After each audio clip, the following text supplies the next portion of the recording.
crowds. Treading water that they drowning. I head on a swivel. Yeah.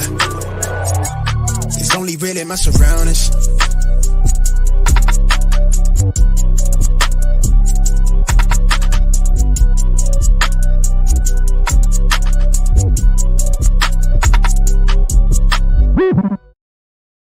Hello and welcome to episode 70 of the Smash Accept podcast. I'm your host, Michael Royer. You can find me on Twitter at Dynasty_DadFF. You know, it's Super Bowl week and we're all jacked up for that.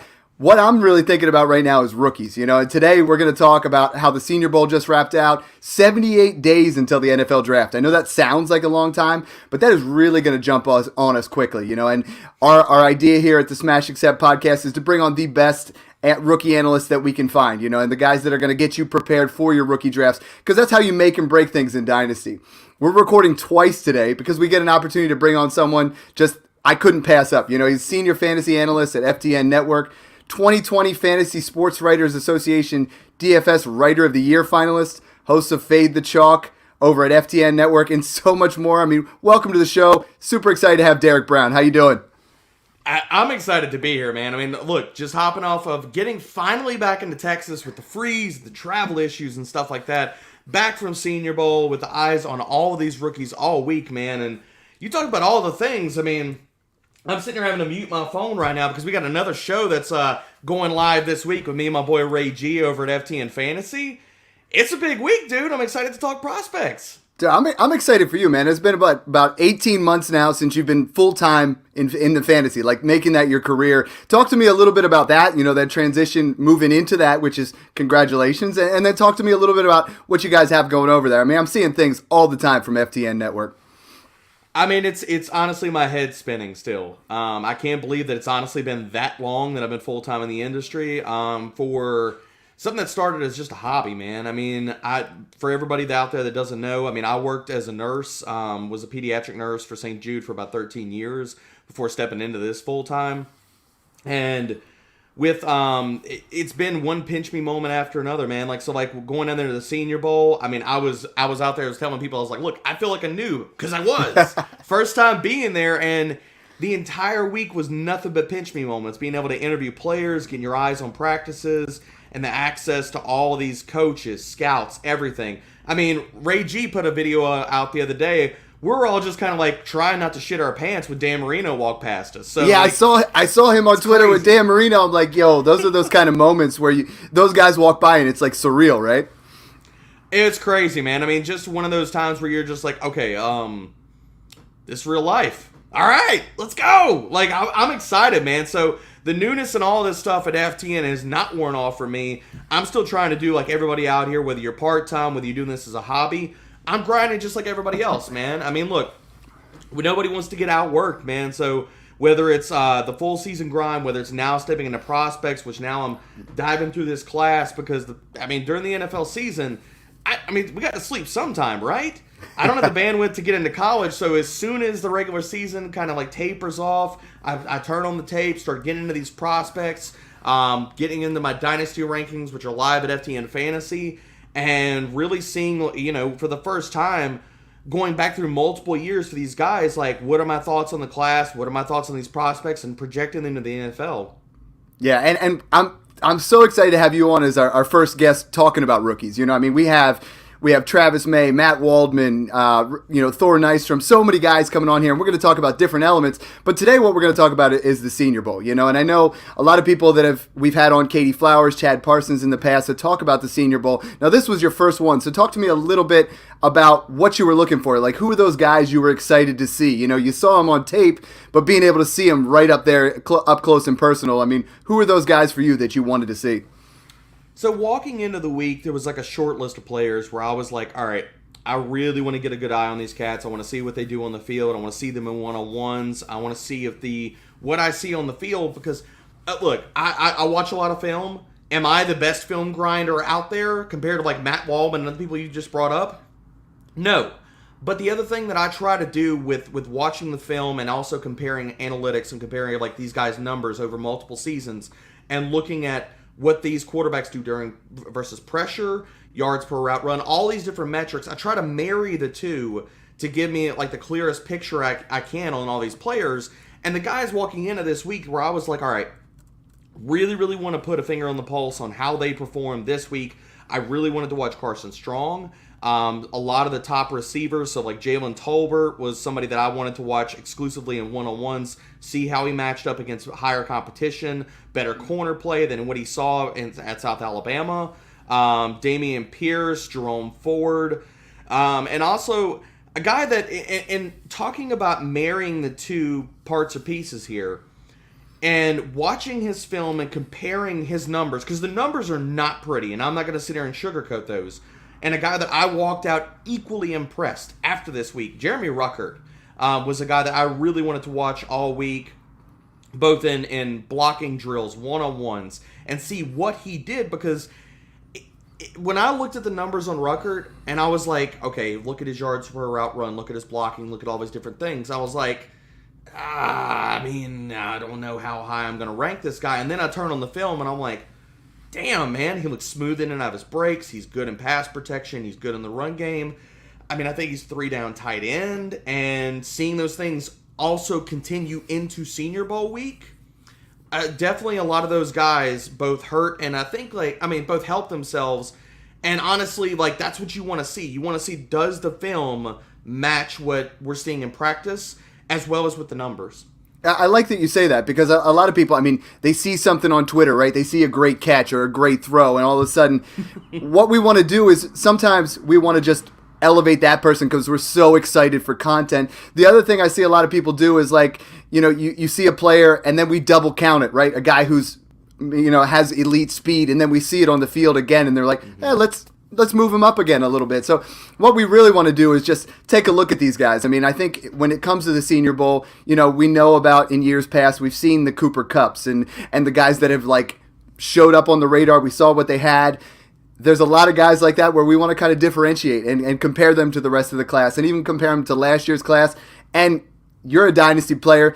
Those 2023 firsts are about impossible to get. And there's so many guys. I saw someone today say, hey, should I just give up a random 23 first for the 101, and we want to differentiate what this class looks like compared to last year, compared to, what we have here, and then what's coming up in next year, and I think that's the hardest thing this time of year in Dynasty is people want to move on to that new sexy piece, and they want to move their veterans to get these rookies and see where that. So that's why we're having you on, to differentiate some of that. And the first position, obviously, you had alluded to quarterback.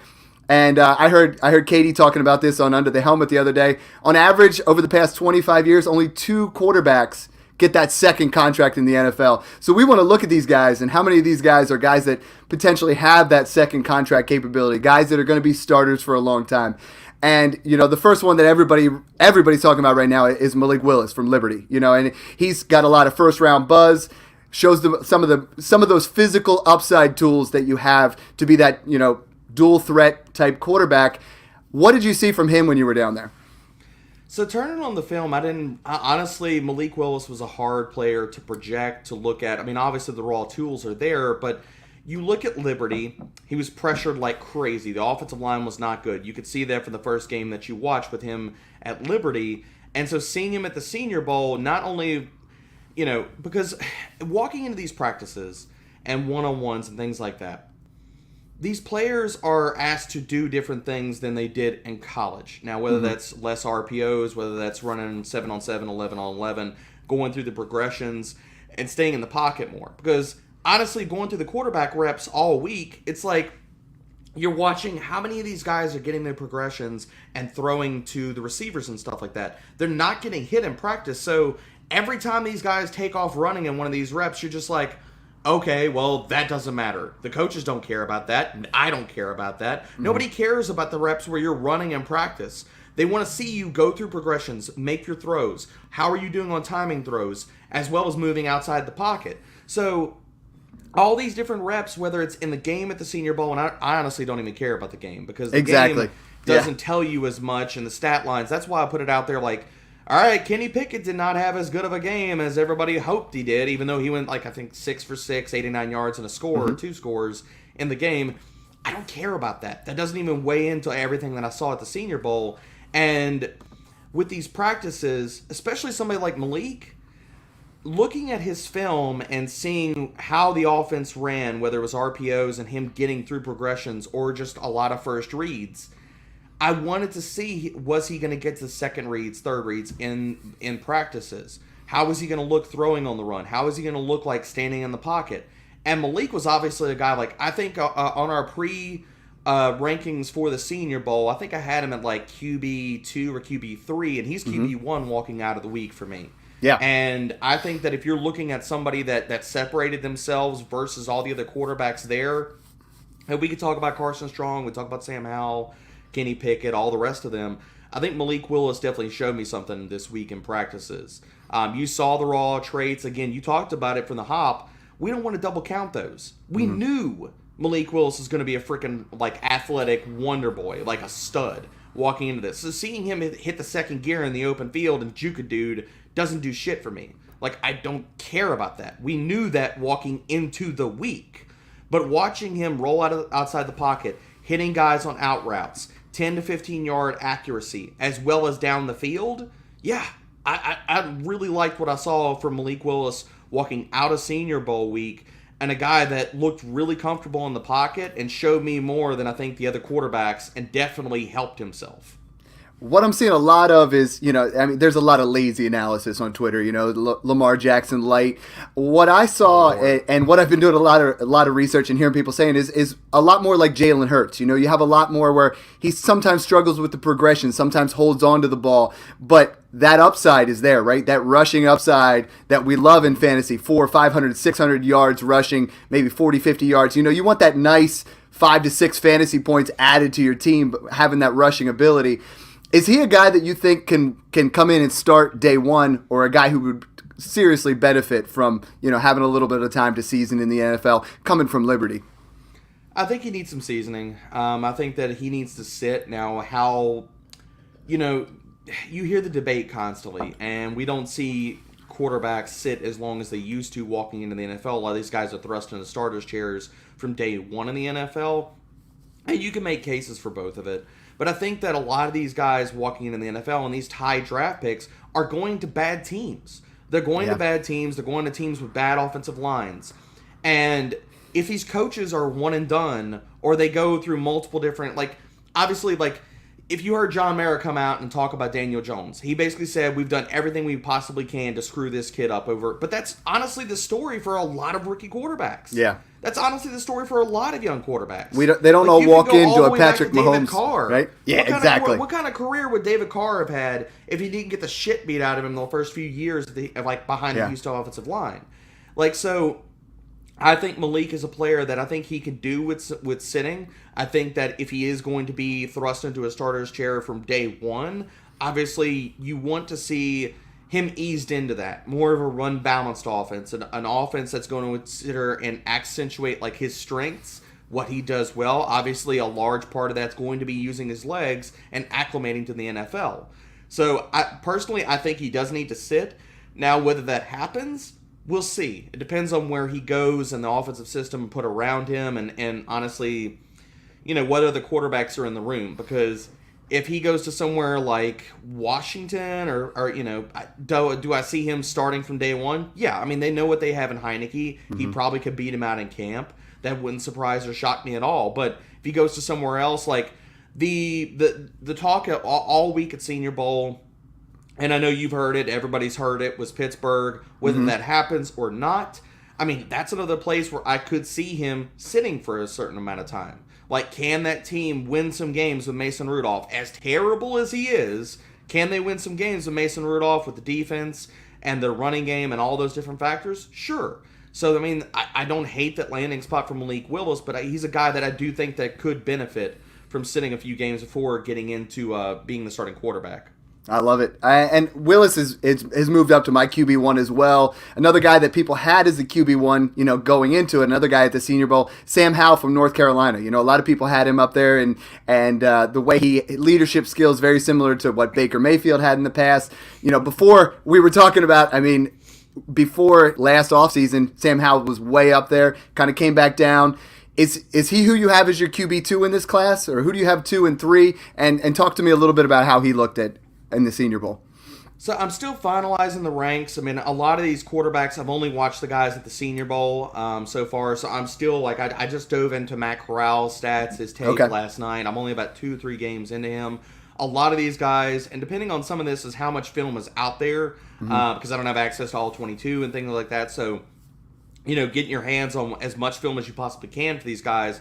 I try to watch 5 to 6 games, usually minimum, on them and across multiple seasons if I can, if it's possible. Because you want to see, are they stepping forward? What are they doing through multiple seasons? How they're progressing as a player? What are the things that maybe they showed? And especially someone like Sam Howell, watching his 2020 versus 2021, where like he lost all the skill players, like Daz Newsome's gone, Diami Brown's gone, Javonte, Michael Carter. All those guys are gone. So what did they do from year to year, and how did he compensate, and how did he play versus pressure and all these different facets? I mean, right now, walking out of the Senior Bowl, QB2 is kind of a fluid situation for me. I can make a case for Sam Howell. I can make a case for Kenny Pickett, probably as a QB2. But honestly, I think the bigger takeaway from Senior Bowl for me, and not so much like dividing on who is my QB2 versus QB3, but more or less saying that there is a divide between Malik Willis and the rest of those guys walking out of that week was probably the bigger takeaway for me, because Sam Howell was a guy that, whether it was practices, I walked into the week lower on him than probably the consensus, and honestly a lot of the other guys at FTN. We were talking in Slack, we were talking in text and stuff like that before we got there. And I was like, look, I feel like I'm kind of missing the boat a little bit on Sam Howell. And it's funny because when you go to watch certain prospects, and even the quarterback play, running backs, things like that, you'll go to watch prospects and you'll notice, or you'll make my kind of mental notes. And I remember last season when I watched Diami Brown walking into that draft class.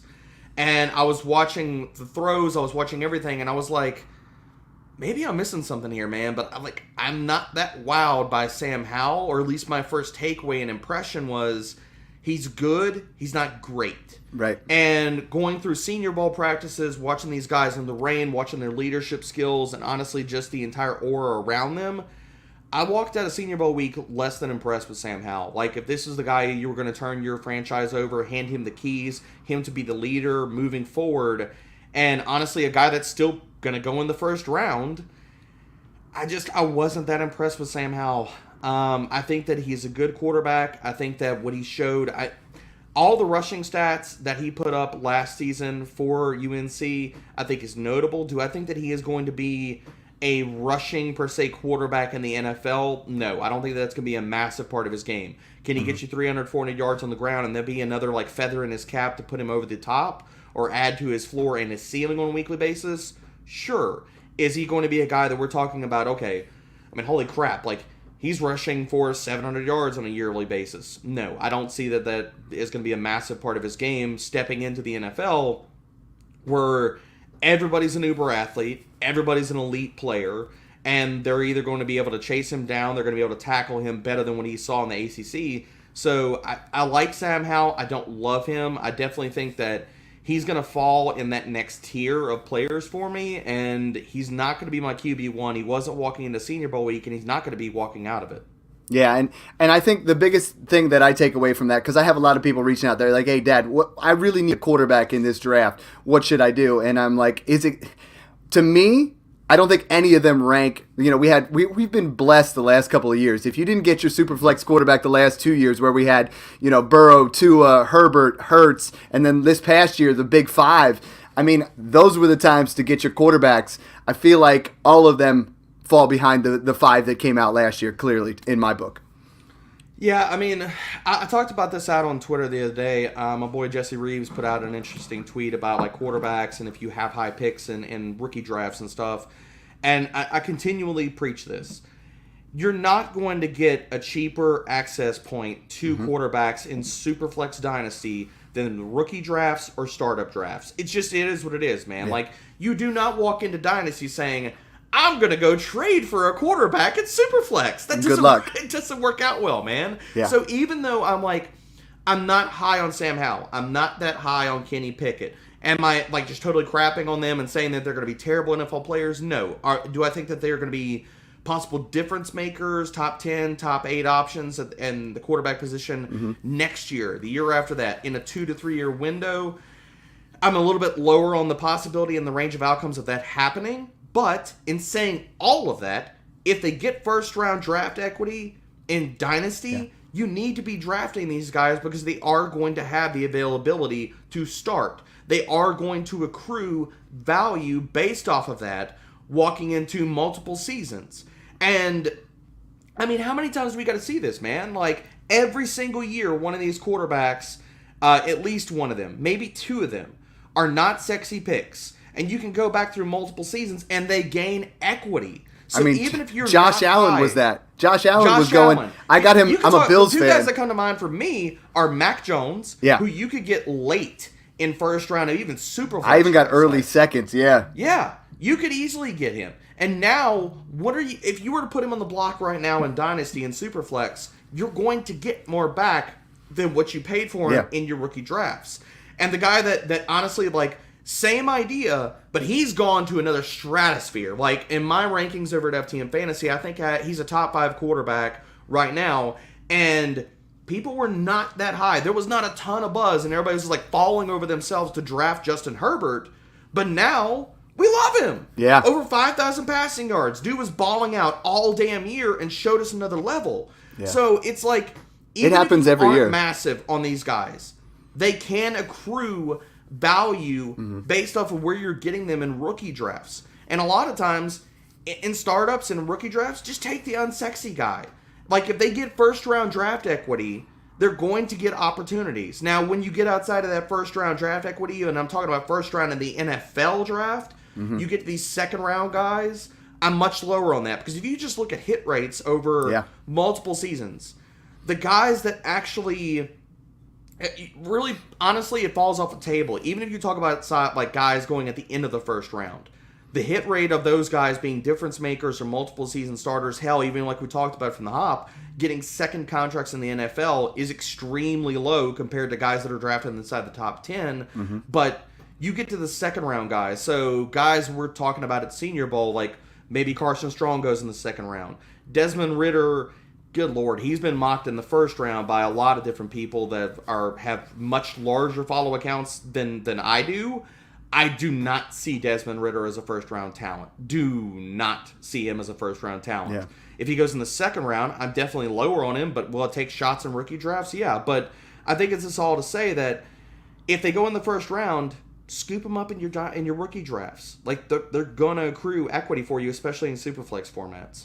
Yeah, and it's good to talk about that unsexy pick, because last year we had all these people talking about trading up to get Trey Sermon in the back end of the first over Mac Jones, or taking a wide receiver, and you're like, man, how does that feel now? You know, like you're in that kind of situation. I'm glad you mentioned, you know, some of the other quarterbacks in there, and draft capital is going to be key. So, I mean, I don't want to spend a lot of time on them.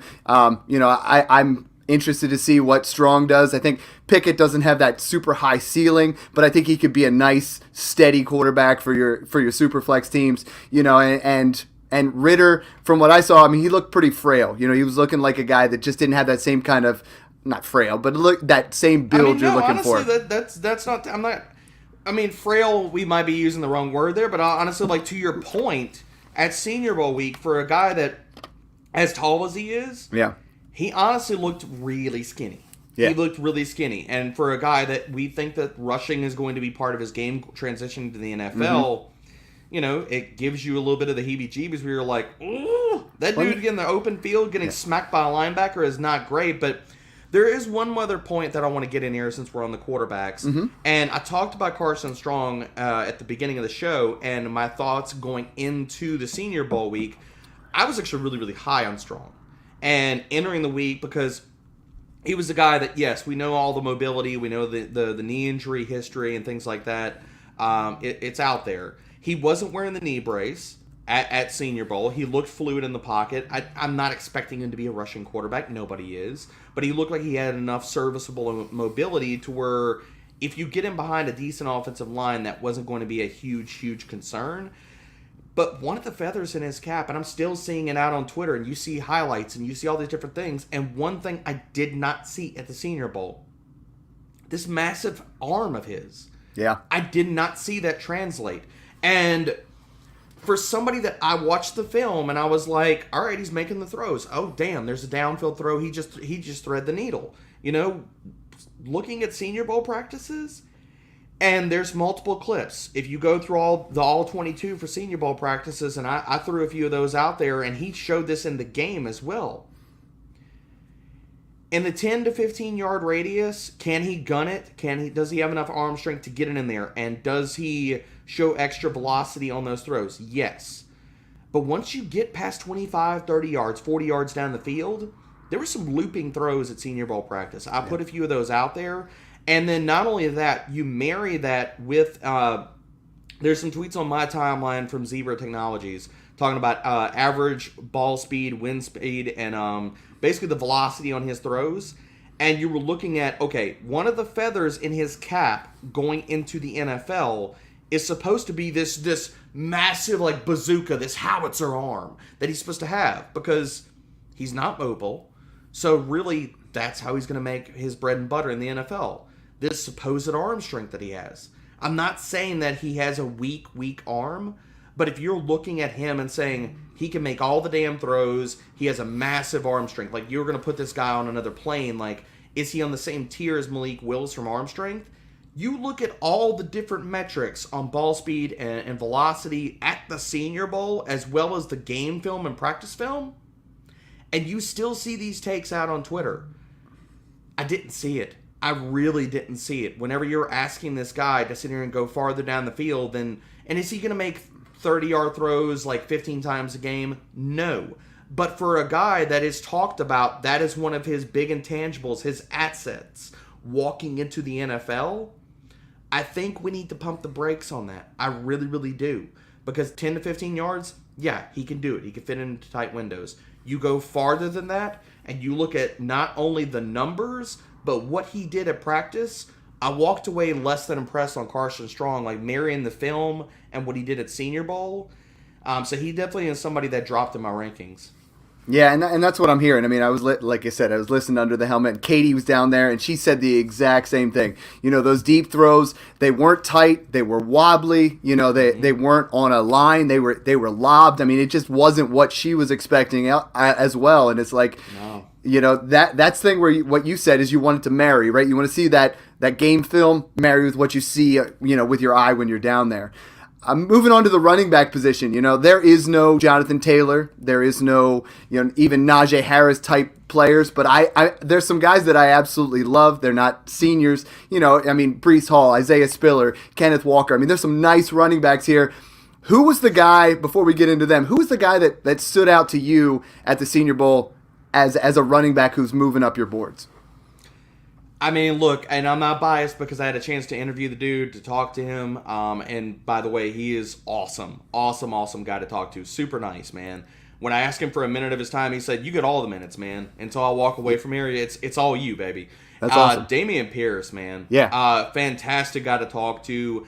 And it wasn't just the fact that he was super nice, really engaging, one of those guys that like made it a point. Because there were certain prospects where they're walking past you in the hall and stuff like that. They see credentials, things like that. Or they see the hoodies on, and they're like, oh. Like, some guys put their heads down, act like they're on the phone, just keep on trucking down the hall. Other guys would stop, make it a point to shake your hand, talk to you, do whatever. Like, really trying to help themselves, improve themselves. You know, whether it's like, all right, these guys are going to be writing words on me and on social media, walking out of this week, and scouts, everybody. Dameon Pierce was fantastic, man, and he really backed up not only strong interviews, but his performance all week in practices. And because the running back position overall, and I see people out there like, okay, look, like, he's explosive in the practice field out of his cuts and his vision. These guys were not tackling the entire damn week. So you're seeing these guys in drills and 7-on-7, 11-on-11. They still weren't tackling people. Yeah. So if you're really talking about the tackle breaking ability of running backs at the Senior Bowl practices, we were watching very, very different practices then. Because that's not what happened. So if you were walking out of the week and saying, bah, like this guy could just bowl people over, blah, blah, blah, blah, blah, blah, blah. Like, the hell were you watching? Nobody was tackling anybody. Nobody was trying to tackle each other. Like, so, okay, that's great and grand, but it's not exactly the way I'm going to analyze these practices. So the running back position was harder, seeing like who stood out, but one guy that did help himself in pass protection drills, which they went all out in, and one-on-ones running routes, short area separation, his lateral agility, and his quickness, as well as his hands, man. Dameon Pierce showed out as a guy that again, talking about these running drills, you can't really take a lot away from those, like for all the reasons that I just stated. But the one-on-ones where they're running routes versus cornerbacks versus linebackers. My dude Brett Whitefield over at FTN Data put out a really good, or at least I think he quote tweeted one of my clips of Dameon Pierce on one-on-ones, and talked about he was running his routes through, it was either a guy that plays slot corner for the entirety of his time in college and linebacker some, and Pierce had easy separation, exactly what you want to see in a guy that, we're looking for guys that can catch passes at the NFL level. Is it good if you're a guy that's going to be an early down guy and scoring touchdowns like your Brian Robinsons of the world and all that kind of stuff? Yeah, that's great, that's grand. But who is offering you the possibility of an upside of a possible 3-down skill set? Mm-hmm. Can they block? Can they run routes? Are they good in the passing game? And Dameon Pierce, and he talked about this in the interview, he's like, I want to be a 3-down guy. I want to be a workhorse. And yes, like, some of that is like, okay, well, every running back is going to tell you that in interviews, as they should. But the guy that backed it up on the field and showing that type of 3-down skill set in all those drills was Pierce, no doubt, man. Like, he was a guy that I think I ranked somewhere at like top 5, top 7. So he was not that high on Senior Bowl running back rankings walking into it, and walking out of the week, he's my RB1 from Senior Bowl. Nice. No, I'm definitely taking notes on that, because I've been hearing a lot of things about Pierce. I like Brian Robinson Jr. coming in. I heard a lot about Tyler Badie. He's not flashy, but he actually put up a nice Senior Bowl week as well. Some of these other guys, is there anyone that's, has that potential to be a starter? Or are we looking at maybe 1B kind of guys or platoon type running backs? There were two of the guys that I think put enough on the practice field and put enough on tape that I think that they're going to... Tyler Badie, like, his size is the biggest concern. Yeah. That's going to sit there and nix him out of, like, being really... He's going to have to be a massive outlier. I don't think he's going to get, really, really high draft capital either. Maybe he goes in the 4th round. Maybe it gives him an opportunity if he goes to, like, a thin backfield. But his size alone is going to sit there and limit what he's able to do. Both in the role that he's going to get in the NFL. But to your point, two guys that I think that put enough on tape.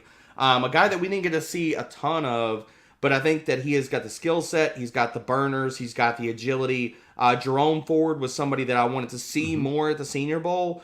But like I talked about, the running back position was a hard one to sit here and kind of dice up because they weren't tackling and all these other different reasons. So he's a guy that I'm not going to walk out of the week and knock him a ton. As well as then he put it out on social media. He didn't get to play in the game. He left to go sit here and be present for the birth of his child. So mad respect for him on that aspect as well. Like, birth of your child versus trying to establish and help your career. All right, man, made a life choice. Respect him for that. So the fact that he left there, I'm not knocking him on that. And the fact that he didn't do anything to knock himself down a peg for me. Mm-hmm. And somebody that walked into the week where I liked his tape. I wanted to see some of the things. And I think that we're talking about Pierce. Depending on where he goes in the NFL draft, somebody that I think also has the upside for that 3-down skill set and the size to do it as well. My early comp on him, and again, comps are, you make what you will out of them. Everybody talks about them. But stylistically, I think it makes a lot of sense. As James Conner was Rachaad White. Everybody talks about his receiving ability in college. That's absolutely true. Did he show that in pass protection and one-on-one drills? Absolutely. Did he do anything to sit here and knock himself down as far as what he did in the game, what he did in practices? No. So I think all the different things about Rachaad White, I think he showed enough burst in the drills that I saw to be a guy that I'm not worried about that or concerned as much about his testing numbers. I think that he's going to test fine. He's probably not going to be a guy that's going to jump out of the gym, but I think he's going to test well enough to where it's not going to hurt his draft capital. And a guy that I think he's not going to go high in rookie drafts, as well as Pierce, but could they land in situations and give themselves a chance at maybe a 3-down roll walking into next season, the season after that? Or if everything just happens to fall into place, whether it's the depth chart, injuries, all these different things, Rachaad White's the guy that obviously makes that list as well. Two guys definitely worth noting there, guys, and start to, I like to make a portfolio and start to talk about, who the guests are talking about. And last year, there were times where you just sit down and make a quick note here and put it in your rookie drafts and think about those kind of things, because, we're seeing this, then they get the draft capital on top of it. Then, these are the guys that you guys want to be going after. Talking about the running back position, you said it was, kind of more on the difficult side to kind of see things. Moving to a position where I feel like it's got to be a little bit different. It's got to be easier to kind of cut and dry, see where things go. What are you looking for from the wide receivers there? And am I correct? Is like you can really see those separations. You can kind of see where things are going. And the guy everybody's talking about, Christian Watson, really looked like he impressed. I mean, I saw he's all over Twitter. Things are blowing up. He maybe took his draft stock higher up than anybody out of these wide receivers. I mean, all the talk is about Watson, and it should be. I mean, walking on a Senior Bowl week. I mean, the two guys that separated themselves in a tier alone were Watson and Jalen Tolbert. With both Watson, and he was a guy, like, honestly, walking into the week, and I'll be absolutely transparent, I didn't watch any film on him walking into Senior Bowl week. The roster that I had walking into the week must have been outdated. I didn't see him listed, so I legit watched all of these guys, like 5 to 6 games walking into the week, dug into their numbers. Watson's a guy I missed, and I was like, okay. And so I watched him in one-on-ones. After the day one, I went back and looked at all these different things, watched some game film before we walked into the day 2 practices, and he had a fantastic week. You saw in one-on-ones, he was able to separate, and for a guy that, he's not short, people. He's 6'4". So to see that type of short area quickness and agility, the moves off the line, and you saw it in the game, you saw it in one-on-ones, you saw it in practice. You either saw it in the positional drills where they're running routes and you're seeing them try to get in and out of their breaks as fast as possible, and Watson just looked smooth the entire week. He got separation both early and late on his routes, was able to separate deep down the field as well as in the short areas of the field, and you want to see that for a player that, they're going to be used. If they're not going to be, if you're looking at some of these wide receivers and you're saying, okay, do they have the upside or the possibilities to play a true X role in the NFL? And they're not going to be a flanker, they're not going to be at Z, they're not going to be in the slot, what have you. Then can they not only separate deep, but can they sit here and work the intermediate? Watson's a guy that showed that. Jalen Tolbert showed that. Jalen Tolbert's hands were kind of back and forth all week. Maybe you chalk some of that up to the weather. Honestly, the field conditions, I think, weren't talked about enough at South Alabama. In the one-on-one drills we saw, I think it was second day of practice, and it was in the rain, and we were all soaked to the bone and shivering our asses off. You saw a lot of these cornerbacks and wide receivers, because it wasn't torrential downpours. Like, it was a steady kind of like drizzle and stuff like that all day. But you were seeing a lot of these guys on both sides of the ball, cornerbacks and wide receivers, stumbling to get in and out of their breaks. And you're seeing it not only like guys like Watson, all of the players on both sides of the ball. So to me, what that says is the field conditions played into a lot of this more than, okay, is that a specific player type of thing that we're seeing, or is it across the entire field? And seeing that, then also you weigh that into it and say, okay, well, if we're seeing him stumble and stuff get out of his breaks, then it's not a him thing, it's just a conditions thing. And you're trying to weigh that as well. But Watson balled out all week. Jalen Tolbert played extremely well, was able to get late separation on his routes down the field. You saw him play big. You saw him be able to get have enough quickness to separate on shorter crossing routes and slants. And honestly, as long as those guys, I think Watson's going to test extremely well at the combine. He's going to run super fast. I think that he's going to do nothing but help his draft stock. I think he's probably going to go in the second round at this point. Agreed. And if you were to ask me, even if I had watched him before walking into this week, on Watson, was he going to be a second round guy? I probably would not have told you that. Maybe a third round guy. But same thing with Jalen Tolbert, man. I think that he probably goes maybe late second, early third, somewhere in that range. And as a guy that, when we passed him in the hallway, I was like, holy shit, this dude is built. He's built like an X. You see his legs are thick. He's just rocked up. And you put that guy in an NFL strength and conditioning program already, coming from a small school, and he was winning on a lot of his routes versus top competition. One of his clips from day one, he won deep down the field, and I can't remember if he came down with his touchdown or if it was one of the ones he dropped, but he won versus Kendrick from Georgia, who is going to be, I think his EDP whenever we did this, or we're looking at him, was top 50 player. So you're looking at a guy that's going to go in the top 2 rounds of the NFL draft, and Jalen Tolbert is answering those questions, and he talked about this in the interview. He's like, I wanted to show guys, because I was like, all right, what part of your game did you think was maybe not going to come through on film? And he was like, not only my speed, and I think that he's firmly a guy that's going to run in the 4.5s. He showed that, as well as his long speed, and as well as he showed he can ball out and play up versus better corners, better competition. So I think those two guys put themselves in a tier by themselves, walking out of Senior Bowl week, as two guys that I really wanted to watch. Yeah, and I mean, we're going to have Jordan McNamara on in a couple weeks, and he always talks about profiles of these guys, and that draft capital matters. If you go in that second round, there's a big difference, and those guys, statistically and historically, are the guys that, you get those early guys, they step up. This year's class is exciting about wide receivers, right? I mean, in the past, we've talked about those running backs and moving up. For me, in a non-Superflex league, I mean, I have... Traylon Burks is my wide receiver 1, and I feel like even in Superflex, there's a lot of people, now we're really early on, but they still feel like he might be the 101 when it comes to rookie picks. Is that anything you've kind of looked into too much? I know we're too early on the whole process. It depends where he goes, but he's a guy that could go early round 1 that is super exciting to me.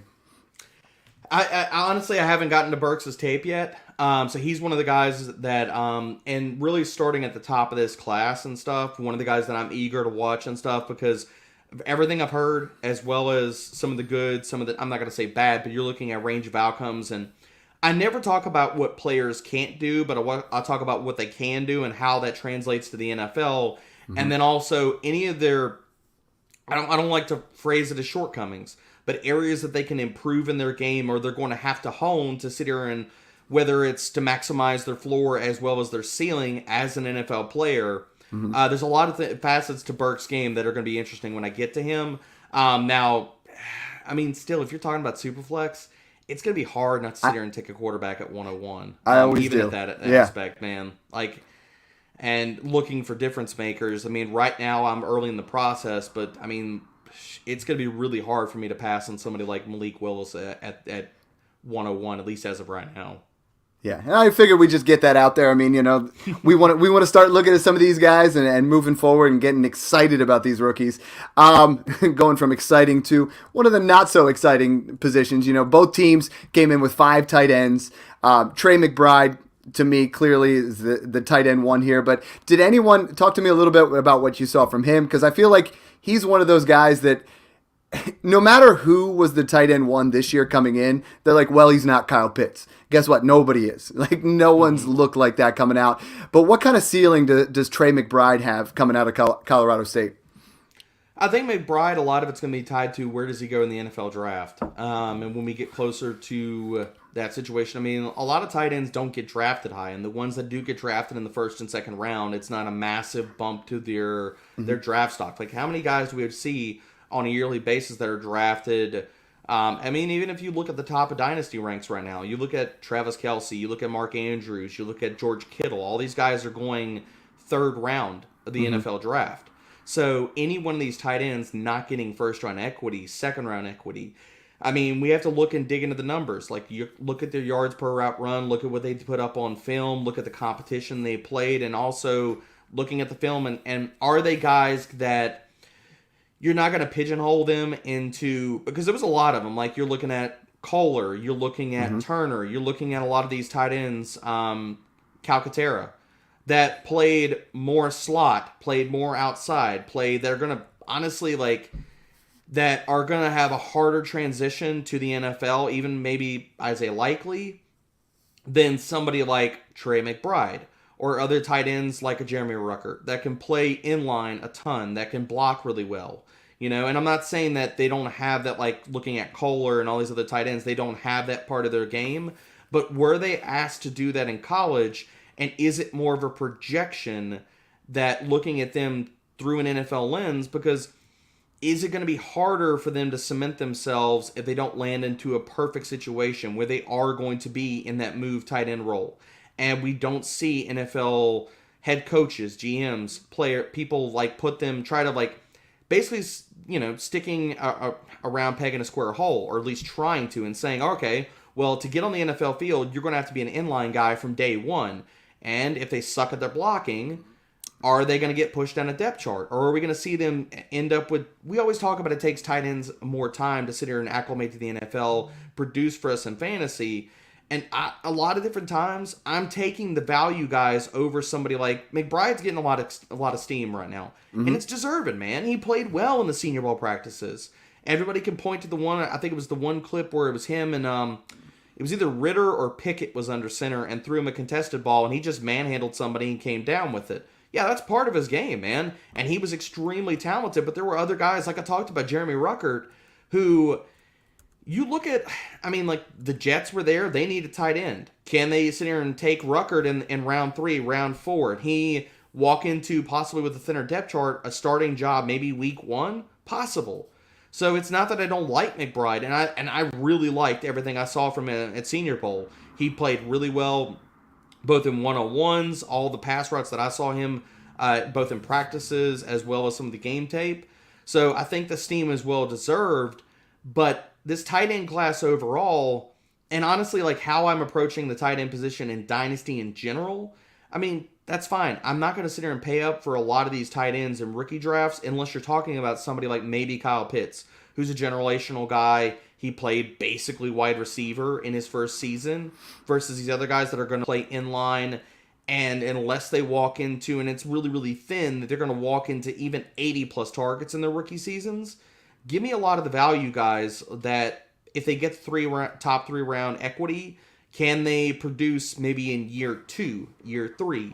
And you're not paying those high rookie picks for. Like, I keep bringing up his name, man, but like, I'm really, really damn interested where Jeremy Ruckert goes in the NFL draft. He's a guy that, when I watched his film, after looking at his numbers, the first thing that came to mind for me was, why in the hell did they not throw the guy the ball more?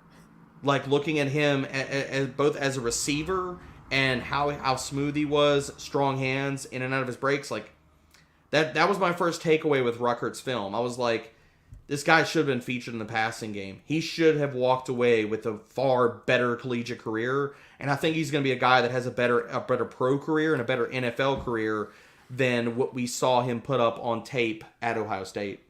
I love that, and I love the analysis there and that's how I treat my tight ends when it comes to my rookie drafts. Is people are saying Trey McBride's going to be a first-round rookie pick, and my thought process there, I'm hearing it out there some, Good and Lord. I'm like, for me, give me one of these wide receiver upside players, give me a running back, give me a guy that I can flip for something more down the future. I like to look at that 3rd round, maybe mid to late seconds, and start to get, like this year, mid-second, I was getting, and Freiermuth everywhere, and I was waiting for those kind of moves, or even late seconds, it's like, this year was the first year I've ever paid a first. I did get Kyle Pitts, but that's different. But for the most part, it's been a position where, you wait a little bit. You get a couple guys, because traditionally, they, in the past, it's been 3 years. Some of the guys are excelling a little bit before that now, but it's a position you got to be, let's be honest, most of our dynasty owners aren't patient anymore. So if you take those wide receivers or running backs that hit earlier, you get some of those tight ends later, and that's always the final piece to my puzzle. Yeah, one thing I can't spend a first round rookie pick on Trey McBride, unless you were talking about like legit a guy that can absolutely just, he breaks the mold and everything you're talking about with athletic measurables like Kyle Pitts. It's the only guy that I could possibly get behind spending one of those first round picks for. And honestly, I at least to this point, and again, I said I'm early in the process, I don't see a player that is necessitating that you do that for. And this is no shade at McBride at all. I like his talent, I like his tape, but am I going to sit here and spend a first round rookie pick on him? There's no in hell. I'm not doing that. Even in tight end premium formats, I'm not doing that at all. Like, Yeah. you're going to draft a tight end over even a quarterback, assuming this is, say it was Superflex and tight end premium. There's no way in hell I would be doing that.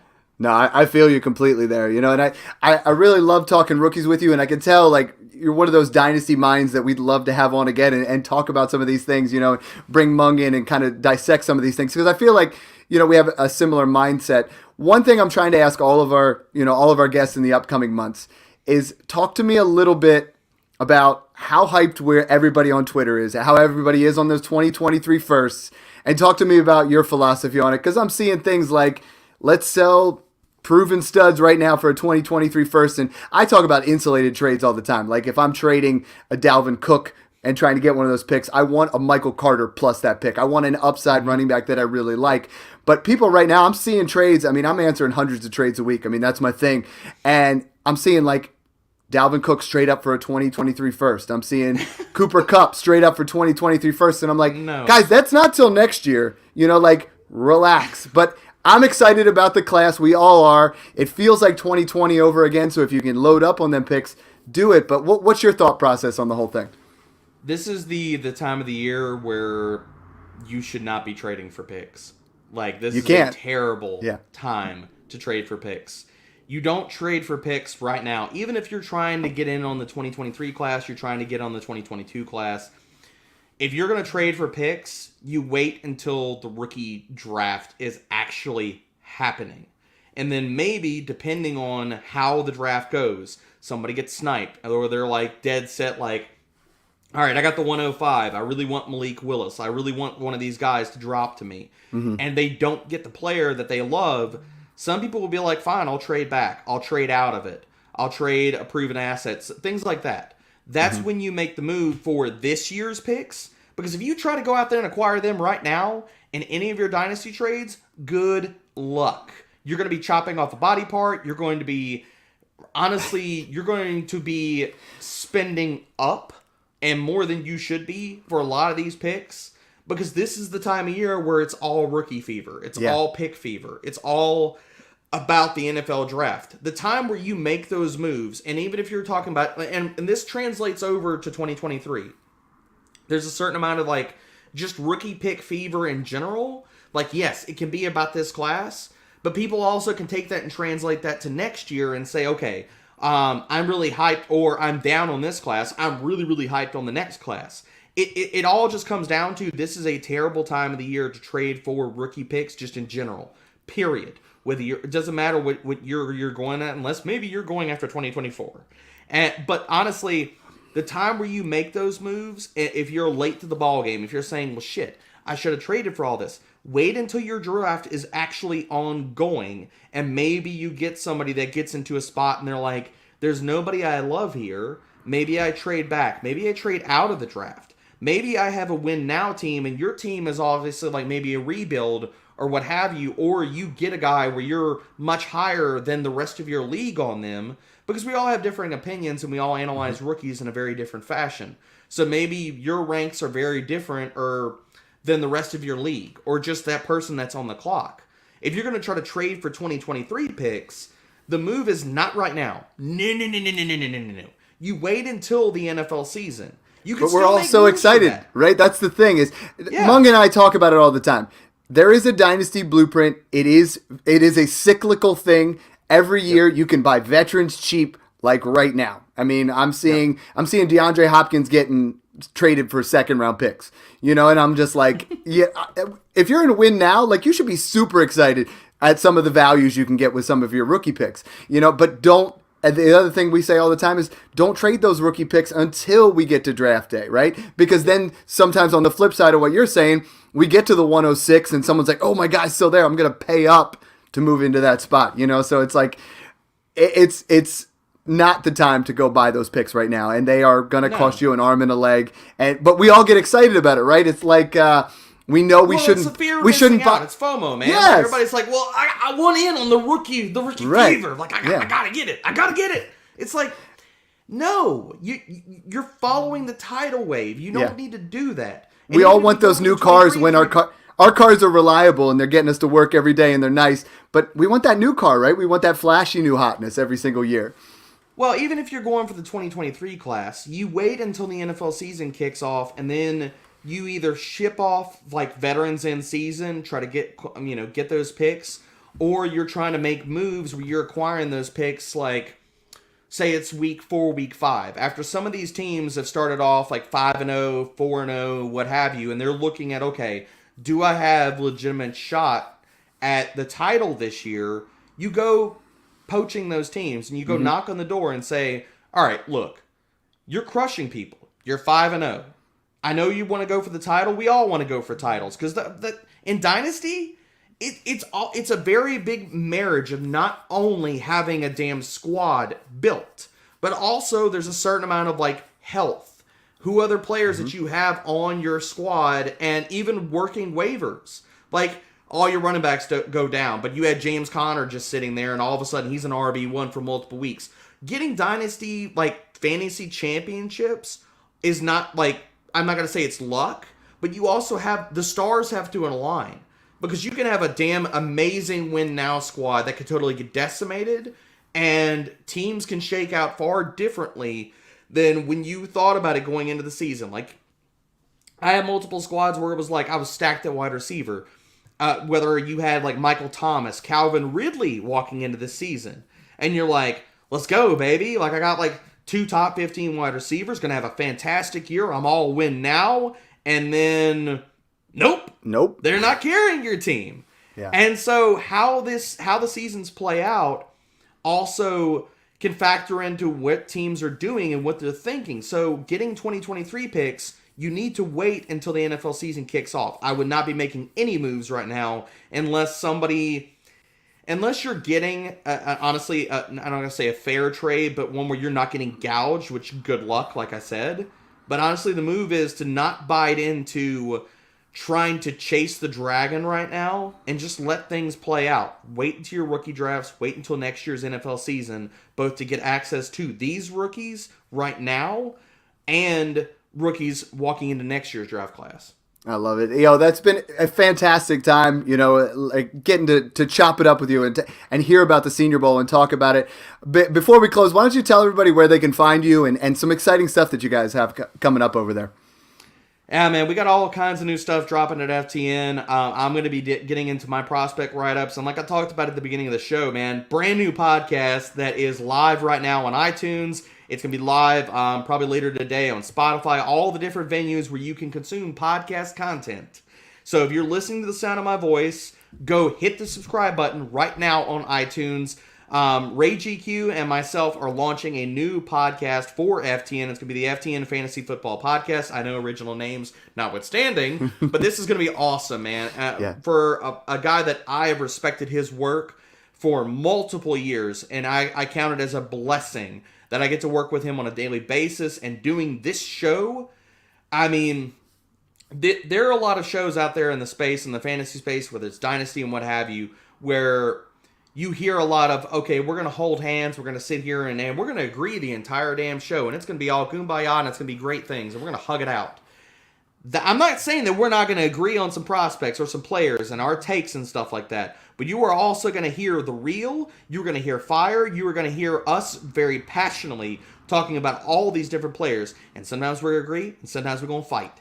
And that's really what you need to be hearing out of all your different podcasts. Because all these different conversations handled respectfully about players, we don't have to see eye to eye on players. We don't have to shake hands and hug about everybody we watch on film and how we break down players. Differing opinions is exactly how you get not only different parts of analysis, but how you form your own takes on players and your walkaways from that.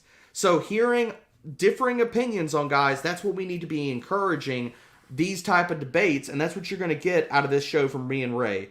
So I'm super excited to sit here and launch that show this week. We should be dropping our first episode either Wednesday or Thursday. So like I said, go to subscribe to that, as well as I'm going to be getting into, I'm going to have my prospect ranks up later this offseason. My dynasty ranks are live right now on FTN. We are going to be doing, myself and Adam Pfeiffer, as well as on Fade the Chalk, my other podcast for FTN Network. We did this last year, had a ton of guests. You talked about Katie Flowers, chopped it up with her at Senior Bowl. She is amazing at what she does, as well as my dude Thor Nystrom.